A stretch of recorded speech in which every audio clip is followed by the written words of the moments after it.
Assalamualaikum warahmatullahi wabarakatuh. Perkenalkan, nama saya Alesi Medina Putri dari kelas 10-8, dan video ini adalah untuk Premedia Biologi, di mana kita akan menyusun kampanye mewawancarai 10 orang mengenai materi bioteknologi. Selamat menyaksikan. Kak, boleh minta waktunya sebentar nggak, Kak? Boleh ya. Ini buat saya mau nanya soal materi bioteknologi. Sebelumnya kita perkenalkan diri terlebih dahulu. Nama saya Lesi Medina Putri, kakak dari mana? Kelas mana? Saya dari kelas 9, kakak Mira MP. Jadi kakak tahu bioteknologi itu apa sih? Jadi bioteknologi itu berasal dari kata bios, yaitu hidup, teknos yaitu penerapan, dan logos yang artinya ilmu. Pengertian bioteknologi menurut OECD atau Organization for Economic Cooperation and Development adalah penerapan prinsip ilmiah dan kerekayasaan untuk pengolahan bahan dengan bantuan agen biologis untuk menyediakan barang dan jasa. Pengertian lebih lengkap, bioteknologi adalah ilmu yang menerapkan prinsip ilmiah dan kerekayasaan untuk penanganan dan pengolahan bahan, baik mentah, organik maupun anorganik, dengan bantuan makhluk hidup seperti mikroorganisme, sel hewan, dan tumbuhan untuk meningkatkan potensi makhluk hidup, serta menghasilkan produk dan jasa bagi kepentingan hidup manusia. Jadi benar gitu enggak? Jadi kalau ada macam-macam bioteknologi kan sih ada tuh kan? Iya tuh. Apa aja tergantung antara tapi aku lupa ciri-cirinya gimana. Ya betul tuh. Jadi macam-macam bioteknologi ada dua, yaitu bioteknologi konvensional dan modern. Perbedaannya, kalau bioteknologi konvensional menggunakan seluruh bagian mikroorganisme, menggunakan alat dan metode yang masih sederhana, proses yang kurang steril, hasil produksinya sedikit, dan belum dijamin. Contohnya adalah keju, tape, yogurt, tempe, dan lain-lain. Nah, kalau bioteknologi modern sebaliknya. Bioteknologi modern berkelanjutan setelah ditemukannya fungsi dan struktur DNA. Untuk beberapa bagian mikroorganisme menggunakan alat dan metode yang sudah canggih, proses yang sudah steril, dan hasil produknya banyak dan sudah terstandarisasi. Contohnya adalah antibiotik, kultur jaringan, dan kloning hewan. Gitu deh. Pasti ya, jadi ngerti kalau iya, sama-sama, bye-bye. Nama saya Lesi Medina Putri, dan ini adalah wawancara untuk biologi. Sekarang kita akan membahas mikroorganisme pembasih hama tanaman terlebih dahulu, atau biopestisida. Jadi saya hari ini akan mewawancarai Nabila Sabar Besti dari kelas 17. Jadi sekarang kita akan bahas ya. Jadi kamu tahu nggak sih apa aja yang termasuk mikroorganisme pembasih hama tanaman atau biopestisida? Apa aja tuh bisa? Jadi pertama-tama ulat atau larva serangga merupakan salah satu hama tanaman yang dapat menggagalkan panen, sehingga perlu dikurangi jumlahnya. Cara pemberantasannya itu yaitu yang aman terhadap lingkungan, yaitu dengan cara menggunakan mikroorganisme yang dapat penyakit atau patogen bagi hama tersebut. Contohnya bakteri Bacillus thuringiensis dan Bacillus papillae. Bacillus thuringiensis menghasilkan senyawa delta endotoksin berupa toksin protein kristal yang dapat membasmi hama. Jadi bakteri tersebut dicampur dengan cairan sebagai perekat, kemudian disemprotkan pada tanaman. Jika ulat daun yang sudah disemprot cairan yang mengandung spora dan toksin kristal beta akan bekerja dengan mengikat reseptor khusus pada membran usus ulat. Kemudian ulat berhenti makan, muntah atau kotoran yang menjadi berair atau diare. Beberapa jam kemudian ulat mengalami dehidrasi, spora Bt dan bakteri usus masuk ke dalam rongga tubuh ulat. Sekitar 1-2 hari ulat akan keracunan, berhenti bergerak, warnanya gelap, dan akhirnya mati. Supaya tanamannya nggak rusak tuh. Tanaman jagung yang disemprot Bt akan terbebas dari ulat penggeret. Bakteri ini juga aktif mematikan penyengat pada buah apel, pir, kol, brokoli, dan telur. Ada beberapa varietas bakteri ini, termasuk Bacillus thuringiensis, varietas Aizawa, efektif membasmi larva ngengat, terutama ngengat diamondback atau tumbuhan kubis. Selanjutnya ada varietas Tenebrionis efektif membasmi kumbang ketang Colorado. Varietas Crostaki mampu membasmi berbagai ulat tanaman pertanian. Kemudian ada varietas Israelensis mampu membasmi larva nyamuk dan lalat hitam atau black flies. Nah, selanjutnya ada nih bioinsektisida Bacillofirus digunakan untuk memberantas hama tanaman budidaya seperti serangga penggerek jagung, kumbang ketang, hama tanaman kapas, kutu, dan kumbang daun. Bacillofirus yang termakan oleh serangga tidak menyebabkan serangga langsung mati, sehingga virus ini dapat ditularkan pada serangga lainnya. Namun, pada saat tertentu dapat menyebabkan kematian serangga-serangga tersebut, sehingga akan terjadi kematian serangga secara massal. Bakteri hasil rekayasa genetika lainnya dimanfaatkan di bidang pertanian seperti yaitu bakteri minus S yang berasal dari keturunan Pseudomonas syringae. Bakteri minus S yang belum direkayasa dapat membentuk kristal es yang tajam pada kondisi udara dingin sehingga akan merusak jaringan tumbuh-tumbuhan di sekitar. Paham belum nih terkait materi ini? Udah dong. Makasih ya Nabila atas waktunya. Iya, makasih juga atas penyampaian materinya. Iya. Lagi dengan aku Alessi Marina Putri. Kali ini kita akan membahas tentang bentuk jaringan pada tumbuhan. Jadi perkenalkan diri kamu terlebih dahulu. Halo semuanya, nama aku Nura Aisyah, aku dari Migas. Baik. Ayes, kamu tahu nggak sih kultur dari jaringan pada tumbuhan itu apa? Nggak tahu, jelasin dong Kak. Jadi kultur jaringan atau mikropropagasi adalah salah satu cara memperbanyakan tanaman secara vegetatif berdasarkan sifat totipotensinya. Jadi totipotensinya adalah kemampuan setiap sel tumbuhan untuk tumbuh menjadi individu baru yang sempurna. Jadi kultur jaringan dilakukan dengan cara mengisolasi bagian dari tanaman sekelompok sel atau jaringan yang ditumbuhkan pada media yang kaya nutrisi dengan kondisi aseptik sehingga bagian tanaman tersebut tumbuh menjadi tanaman yang lengkap. Bagian tumbuhan yang akan dikultur disebut explant. Jadi explant dapat diambil dari jaringan muda yang masih aktif membelah baik dari akar, batang, daun maupun mata tunas. Jadi explant dibiarkan tumbuh menjadi massa sel yang belum berdiferensiasi disebut kalus. Sel-sel kalus dipisahkan dan dikultur lagi agar terbentuk kalus-kalus yang baru. Sel-sel kalus kemudian berdiferensiasi membentuk menjadi akar, batang, daun, dan tumbuh menjadi tanaman lengkap berukuran sedikit atau kecil atau planter. Jika ukuran plantai sudah mencapai ukuran tertentu, plantai harus segera dipindahkan pada medium tanah atau ditanam dengan sistem hidroponik.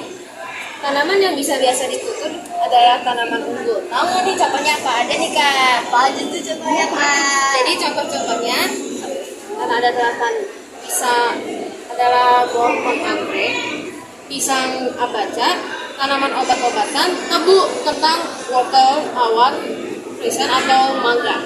Jadi ada 5 macam-macam kultur jaringan. Apa nggak nih Ayes? Waduh, gampang Kak. Jelasin dong Kak. Jadi ini ada 5 macam-macam kultur jaringan. Ada 1 meristem kultur yang kultur jaringan yang berasal dari meristem atau jaringan meristem. Kedua ada akar atau dollar kultur. Teknik kultur jaringan yang berasal dari siput sari. Ketiga ada chloroplast kultur. Teknik kultur jaringan yang berasal dari chloroplast untuk memperbaiki sifat individu. Keempat ada protoplast culture. Teknik kultur jaringan yang berasal dari protoplasma, yaitu bagian sel hidup yang sudah dihilangkan di selnya. Terakhir, kelima ada somatic cross. Teknik kultur jaringan dengan menggabungkan 2 protoplasma menjadi 1. Jadi sekarang kita akan membahas tahap-tahapan cara melakukan kultur jaringan. 3 menit dari Kembali lagi dengan saya Alessi Marina Putri. Kali ini saya akan mewawancarai perkenalkan terlebih dahulu.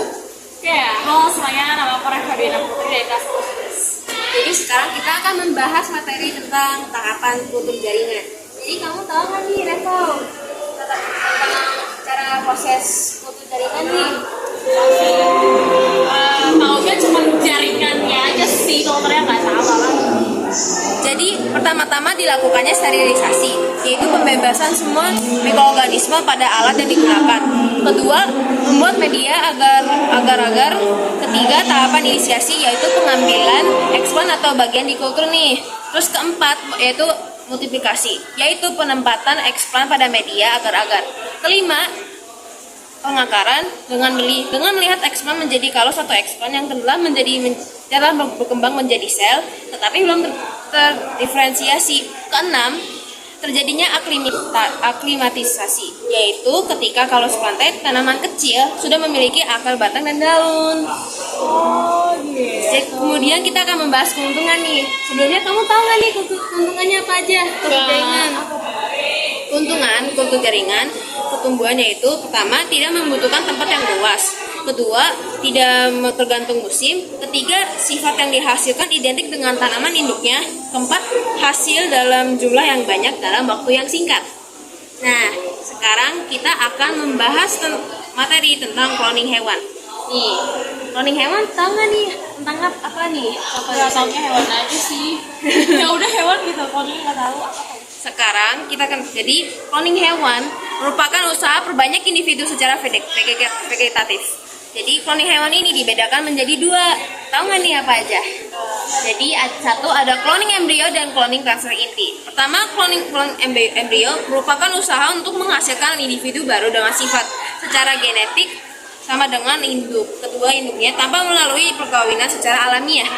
Dengan teknik ini diharapkan dapat diperoleh hewan yang berkualitas baik dan berjumlah banyak dalam waktu yang lebih cepat. Cloning embrio dapat dilakukan pada hewan mamalia, misalnya sapi, kelinci, dan domba nih. Tahu nggak nih tahapannya apa aja? Kamu tahu nggak nih tahapan teknik cloning embrio nih? Tahap pertama, sel telur dari sapi betina difertilisasikan dengan sperma sapi jantan secara in vitro atau di luar tubuh. Kedua, zigot hasil fertilisasi in vitro akan tumbuh menjadi embrio.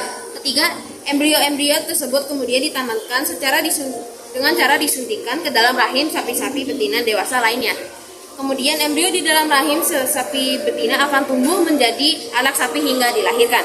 Saat ini sudah ditemukan teknik pembukaan embrio, yaitu embrio disimpan pada suhu rendah dalam waktu beberapa bulan hingga tahunan sebelum diinseminasikan ke dalam rahim. Nah, udah dulu. Kembali lagi, sekarang kita akan membahas cloning pada manusia. Sebelumnya, perkenalkan diri terlebih dahulu. Halo, perkenalkan nama saya Jasa Tatiana dari kelas 10.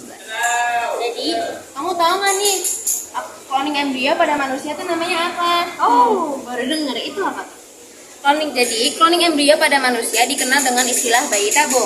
Teknik bayi tabung dilakukan terhadap pasangan suami istri yang sulit memiliki keturunan karena adanya hambatan pada sistem reproduksi, seperti ketidakmampuan menghasilkan sperma atau sel telur yang subur, dinding suara rahim wanita yang lemah, terhambatnya fertilisasi atau terhambatnya pertumbuhan embrio di dalam rahim.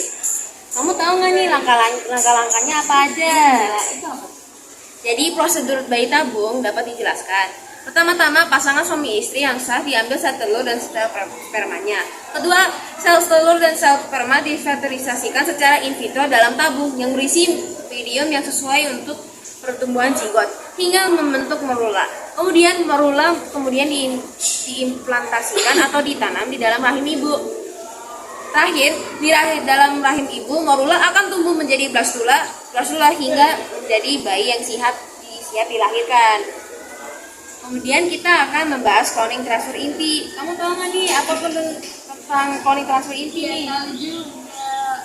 Jadi pernah nggak nih dengar tentang domba Dolly dan hasil cloning ini? Pernah dengar tapi nggak tahu itu tahapannya. Jadi aku cuma cerita asal usulnya ya. Ayo.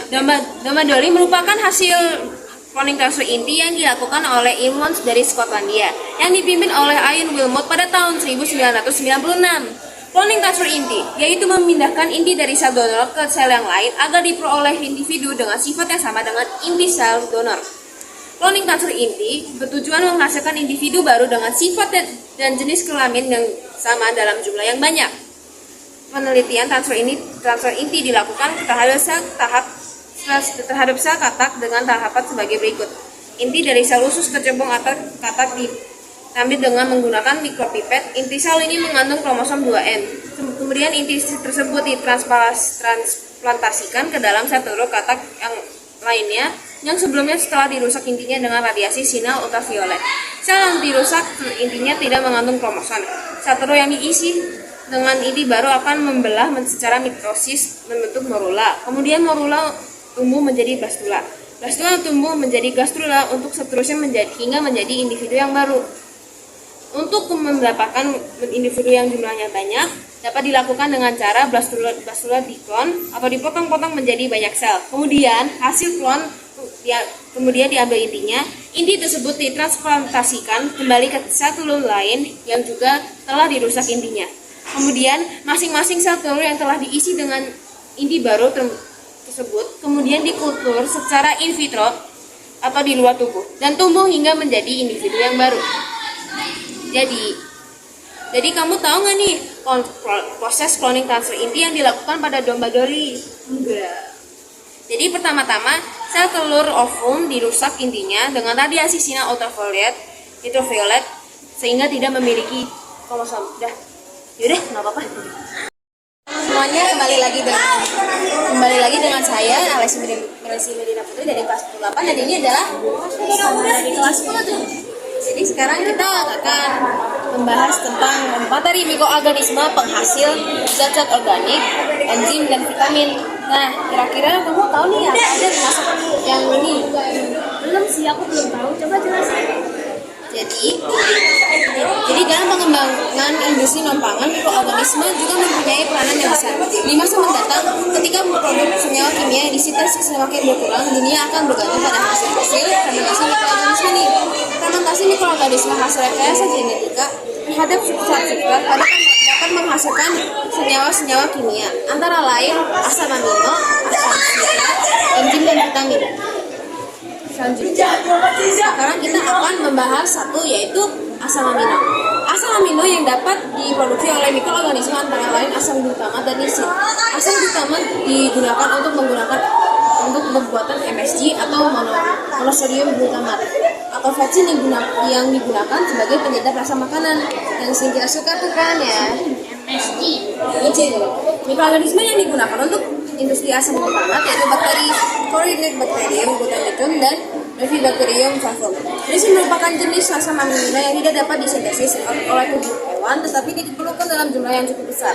Manusia hanya membutuhkan lisin dalam jumlah sedikit.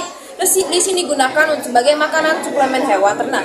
Untuk memproduksi lisin dalam jumlah besar diperlukan muatan dari bakteri Corynebacterium glutaminum. Selanjutnya kita akan membahas pembuatan asam cuka. Asam cuka atau asam asetat dibuat dari bahan baku alkohol. Alkohol dapat diperoleh dengan cara fermentasi karbohidrat secara anaerob oleh padi. Alkohol kemudian dioksidasi secara anaerob oleh bakteri penghasil asam asetat yaitu Glucosinobacter sp dan Acetobacter aceti. Cuka apel atau cider dibuat dari bahan apel dengan menggunakan Saccharomyces baianus. Ketiga, kita akan membahas asam sitrat. Secara alami terkandung di dalam buah jeruk. Asam sitrat digunakan untuk memberi rasa, campuran es krim, antioksidan, penaksir pH, dan pembuatan emulsi dalam perusahaan susu, pembuatan deterjen dan pembersih belerang pada cerobong asap pabrik. Asam sitrat dapat disintesis secara kimia, tetapi biayanya cukup mahal. Dengan biaya yang lebih murah, asam sitrat dapat dihasilkan oleh jamur Aspergillus niger dengan medium substrat berupa sirup atau tetes gula. Selanjutnya, enzim. Jadi, kamu tahu ya kita sekarang akan membahas enzim nih. Kamu tahu nggak sih kegunaan enzim itu apa? Enggak sih, aku belum tahu. Jadi, enzim banyak diperlukan dalam industri makanan, farmasi, dan sabun. Jenis enzim yang dapat dihasilkan melalui fermentasi organisme seperti 1 amilase yang dibuat oleh mikroorganisme Aspergillus niger, Aspergillus oryzae, dan Bacillus subtilis yang memiliki pemanfaatan melembutkan adonan roti, mencegah kekeruhan bir, dan membuat pemanis sirup dari tepung jagung. Kedua, produksi kanji, lem, kertas, tekstil, dan glukosa, kemudian membantu pencernaan makanan. Kedua adalah selulase yang dibuat oleh mikroorganisme Aspergillus niger. yang memiliki manfaat industri tekstil, deterjen, kertas, farmasi, dan pengolahan kopi. Ketiga adalah lactase yang menggunakan mikroorganisme Saccharomyces fragilis yang digunakan untuk menghidrolisis laktosa dalam susu skim serta mencegah kristalisasi laktosa dalam es krim dan susu kental manis. Keempat ada lipase yang menggunakan mikroorganisme Aspergillus niger yang memiliki manfaat industri lemak dan minyak serta menambah cita rasa keju. Kelima ada pektinase yang menggunakan mikroorganisme Aspergillus niger untuk pemecahan molekul pektin dalam industri minuman sari buah dan teh. Keenam ada penisilinase yang menggunakan mikroorganisme Aspergillus subtilis yang memiliki manfaat agen diagnostik dalam farmasi. Ketujuh ada proteinase yang menggunakan mikroorganisme Aspergillus oryzae, Salatia marcescens, dan Bacillus subtilis yang memiliki pemanfaatan pelunak daging dalam farmasi digunakan untuk membantu pencernaan makanan sebagai tambahan dan dalam deterjen untuk memindahkan noda-noda protein saat pencucian baju serta menghilangkan rambut atau bulu dan melonggarkan kulit dalam industri penyerapan. Kemudian kita akan membahas vitamin nih. Kamu udah tahu nggak sih apa itu? Tahu kan ya vitamin? Sering banget kedengaran di kehidupan hari-hari nih. Jadi beberapa vitamin dapat diproduksi dalam jumlah besar dengan memanfaatkan jasa mikroorganisme. Vitamin B12 atau kobalamin dihasilkan oleh bakteri Pseudomonas nigricans dan Propionibacterium cereus. Sementara itu, vitamin B2 atau riboflavin dihasilkan dari fermentasi jamur Asbia gossypii. Dan sudah itu saja. Terima kasih ya atas pendengaran. Halo semuanya, kembali lagi dengan saya Alessi Medina Putri, dan dalam wawancara kali ini saya akan membahas dampak negatif bioteknologi dengan saya Hatta Putri Azidah dari kelas 10-9. Sebelumnya kamu tahu nggak sih dampak negatif bioteknologi itu apa aja? Oh, aku nggak tahu. Kira-kira bisa jelasin nggak, Kak? Jadi pertama-tama ada kemungkinannya menciptakan organisme patogen baru. Manipulasi genetik dari mikroorganisme yang dapat menciptakan patogen baru akan sangat berbahaya bagi ekosistem jika organisme hasil manipulasi tersebut terlepas keluar dari laboratorium. Oleh karena itu, para peneliti diharapkan mentaati seluruh petunjuk untuk menjamin keamanan penelitiannya. Kedua, timbulnya bahan makanan yang mengandung protein baru bersifat toksik. Organisme transgenik yang dihasilkan melalui transfer gen dari bakteri atau hewan dan ke dalam tumbuhan atau sebaliknya berbeda dengan organisme hasil hibridasi. Makanan yang dihasilkan dari penyambungan gen atau organisme transgenik dapat mengandung protein baru yang kemungkinan bersifat toksik atau menyebabkan alergi pada sebagian orang. Kemudian munculnya tanaman superbuma. Tanaman budidaya hasil rekayasa genetik memungkinkan terjadinya pemindahan gen barunya ke tanaman yang lain yang masih kerabat dekatnya. Jika tanaman yang menerima gen tersebut adalah tumbuhan yang sangat adaptif terhadap lingkungannya dan resisten terhadap herbisida atau hama, keturunannya akan menjadi superbuma. Oleh karena itu diperlukan pengawasan ekstra terhadap penanaman-tanaman yang transgenik. Keempat, teknik bayi tak tabung dapat membingungkan status orang tuanya. Seandainya sel telur dan sel spermanya sama-sama diambil dari bank sel kelamin, akan terjadi kebingungan terhadap hubungan keluarga dengan bapak dan ibunya, yang sebenarnya sehingga menunjukkan beberapa istilah. Misalnya bapak genetis, bapak biologis, bapak asuh, ibu genetis, ibu kandung atau ibu asuh. Adanya sewa rahim untuk menumbuhkan embrio buku dapat membingungkan status ibunya. Untuk menghindari dampak negatif ini, perlu adanya bioetika kedokteran dan pemahaman agama yang kuat. Kelima, ada resiko tinggi bagi organisme hasil cloning. Cloning dengan transfer inti seperti Doma Dolly ternyata masih banyak menemukan kendala. Salah satunya adalah tingkat keberhasilan transfer inti yang masih sangat rendah. Dari 277 sel telur yang diisi dengan inti sel somatik donor, hanya beberapa saja yang berhasil membentuk tingkat blastosis. Janin kloning yang dilahirkan berisiko tinggi mengalami kelainan pada sistem kekebalan tubuh, gejala penuaan dini, kelainan fungsi hati dan jantung, serta gangguan darah. Bagaimana seandainya teknik kloning ini diterapkan pada manusia, pasti akan menimbulkan gejolak di masyarakat. Banyak negara yang melarang kloning manusia dengan alasan melanggar ajaran agama dan etika kemanusiaan. Keenam, ada penyebaran bakteri strain secara liar.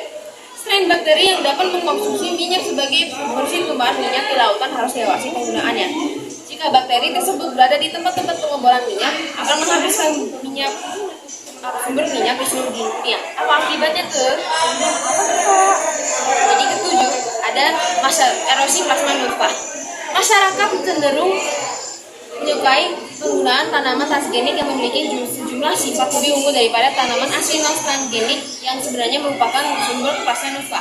Akibatnya, keberatan tanaman asli tersebut semakin berkurang, bahkan dapat mengalami kepunahan. Nah, cukup ada segitu kak. Jadi kamu ngerti kan materi ini kak? Oh, cukup mengerti kak. Oke, terima kasih atas waktunya ya. Makasih juga penjelasannya kak. Thanks. Halo semuanya, kembali lagi dengan saya Alessi Melina Putri dan ini Saya Mela dari 10. jadi sekarang saya akan mewawancari Mela tentang materi biologi pemanfaatan mikroorganisme dalam berbagai bidang. Sekarang kita akan membahas pemanfaatan mikroorganisme dalam bidang peternakan. Nah, kira-kira kamu tahu nggak nih pemanfaatan organisme dalam bidang peternakan? Tidak. Jadi, pengembangan bioteknologi di bidang peternakan telah menghasilkan vaksin, antibodi, dan hormon. Hormon pertumbuhan BGH atau bovine growth hormone yang dihasilkan dari bakteri Escherichia coli yang telah direkayasa genetikanya. Ternyata mampu mengalasan pertumbuhan hewan ternak sehingga produksi daging dan susu dapat ditingkatkan. Sementara itu, hormon IGF atau epidermal growth factor adalah hormon yang mempercepat pertumbuhan rambut domba penghasil wool. Jika diberikan penambahan dosis EGF, domba akan memiliki rambut yang tumbuh lebih cepat, helaian rambut yang lebih tipis dan akan rontok dengan sendirinya. Artinya tidak diperlukan pencukuran secara manual. Selanjutnya, kita akan membahas mikroorganisme pengolahan limbah nih. Kamu tahu kan kalau limbah biasanya ada yang anorganik tuh susah diurai di tanah ya.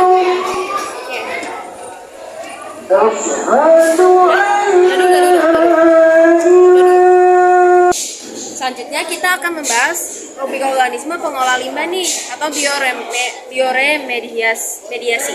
Jadi kamu tahu kan biasanya ada limbah yang susah diurai dalam tanah ya?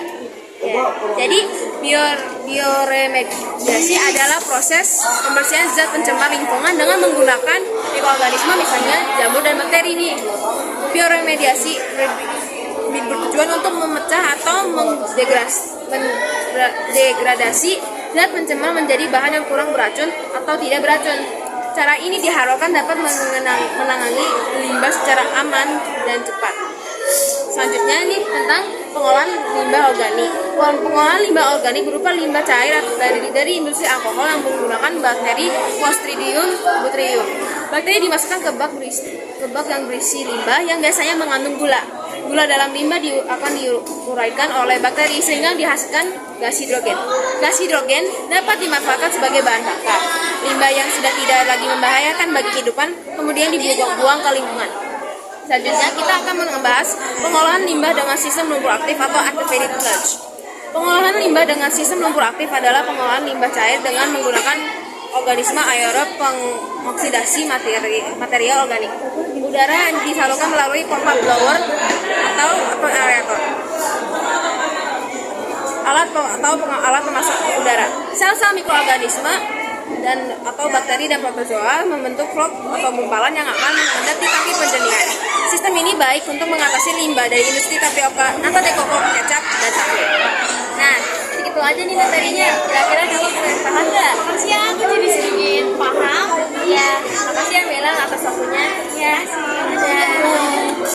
halo semuanya, kembali lagi dengan saya Alessi Melina Putri dan ini Widawati Bransporos dari kelas 10. Jadi sekarang kita akan membahas pengolahan berbagai limbah dengan menggunakan mikroorganisme. Jadi sekarang kita akan membahas pengolahan limbah dengan biofilm atau saringan tetes. Kira-kira kamu tahu nggak nih biofilm itu apa? Aku nggak tahu guys. Jadi biofilm adalah lapisan yang terbentuk dari kumpulan mikroorganisme, misalnya bakteri, yang melekat di suatu permukaan dan diselimuti oleh pelakar karbohidrat yang dikeluarkan oleh mikroorganisme tersebut. Biofilm menyelimuti hamparan saringan pada dasar Tempat limbah. Hamparan saringan dapat berupa tumpukan arang batok kelapa atau arang kayu dan batu kerikil. Limbah disemprotkan perlahan-lahan ke arah hamparan biofilm di dalam bak limbah. Saat limbah perlahan-lahan menetes, mikroorganisme pada biofilm mengeluarkan materi organik dalam limbah. Selanjutnya kita akan membahas penguraian lumpur secara anaerobik. Kira-kira kamu tahu nggak nih prosesnya, Lid? Enggak tahu dan di dalam ya. Jadi, lumpur yang akan diproses berupa endapan yang terakumulasi dari pengolahan limbah secara aerob atau pengendapan lainnya. Di dalam tangki pemproses dipelihara bakteri anaerob metabakterium yang mampu mengubah bahan organik menjadi CH4, karbon dioksida, dan H2 dan air. Lumpur tersebut dibiarkan selama 2-3 minggu di dalam tangki tanpa oksigen pada suhu 30-40 Celcius. Selanjutnya, kita akan membahas mikroorganisme pembersih limbah minyak. Jadi kamu tahu nggak nih apa yang termasuk pembersih limbah minyak?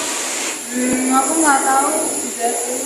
Jadi galur dari bakteri Pseudomonas bifida dan jamur Podosporium renicine merupakan organisme yang mampu mengonsumsi hidrokarbon. Hidrokarbon merupakan bagian utama dari minyak bumi dan bensin. Nah, selanjutnya sekarang kita akan membahas tentang bioplastik atau biodegradable plastik. Kamu tahu nggak nih bioplastik apa? Aduh, kurang tahu. Jadi, plastik telah menjadi bagian yang tidak terpisahkan dari kehidupan saat ini. Plastik yang terbuat dari bahan kimia seperti polietilena atau PE sulit terurai di lingkungan. Oleh karena itu, bioteknologi mengembangkan bioplastik yang secara alamiah dapat dengan mudah terdegradasi baik oleh mikroorganisme maupun cuaca. Bioplastik biasa digunakan untuk barang sekali pakai, seperti kemasan makanan dan alat makan seperti sendok, garpu, atau mangkuk dan seterusnya. Wadah dan buah sayuran atau botol untuk minuman ringan. Jadi, bioplastik dapat dibuat dari pati, selulosa, minyak nabati, amilum jagung, kelopak jagung, amilum arcis, dan biopolimer lainnya yang berasal dari mikroorganisme. Bioplastik jenis poli-3 hidroksibutirat atau PHB dihasilkan oleh bakteri tertentu atau pengolah glukosa, pati jagung, atau air limbah. Bioplastik ini membentuk lapisan transparan pada titik lele melebihi 130 Celcius dan dapat terurai tanpa sisa. Mikroorganisme yang berperan dalam pembuatan bioplastik antara lain Alsaligenes Eutrophus dan jamur Aerobasidum pullulans. Nah, sekarang kita akan membahas mikroorganisme dalam bidang pertambangan. Kamu tahu kan ya? Atau tahu nggak nih kira-kira mikroorganisme apa yang dimanfaatkan dalam bidang pertambangan? Kurang tahu. Pada mulanya, proses mengekstrak tembaga dari bijinya dilakukan dengan cara meluluhkan atau leaching pada tahun 1957. Berhasil dikembangkan teknik pemisahan logam dari bijinya dengan menggunakan bakteri Biobacillus ferrocidans. Jadi bakteri tersebut tergolong chemolithotrof, yaitu mendapatkan energi dari oksidasi senyawa anorganik seperti amonia, nitrit, sulfit, besi, atau hidrogen. Bakteri ini banyak ditemukan di daerah pertambangan dengan lingkungan asam dan miskin senyawa organik, mana mampu mengekstrak karbon dioksida di udara. Jadi udah segitu aja materinya. Kamu udah paham belum kira-kira, Lydia? Udah. Jadi terima kasih atas waktunya ya. Ya, dadah.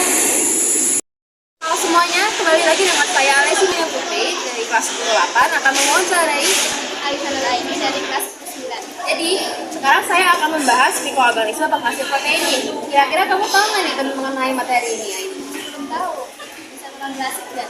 Jadi protein satuan APST atau SCP yang juga disebut single cell protein merupakan bahan makanan berkadar protein tinggi yang berasal dari mikroorganisme seperti ganggang atau alga, busa satu, jamur, dan bakteri. Kadar protein yang dikandungnya dapat mencapai 80% loh.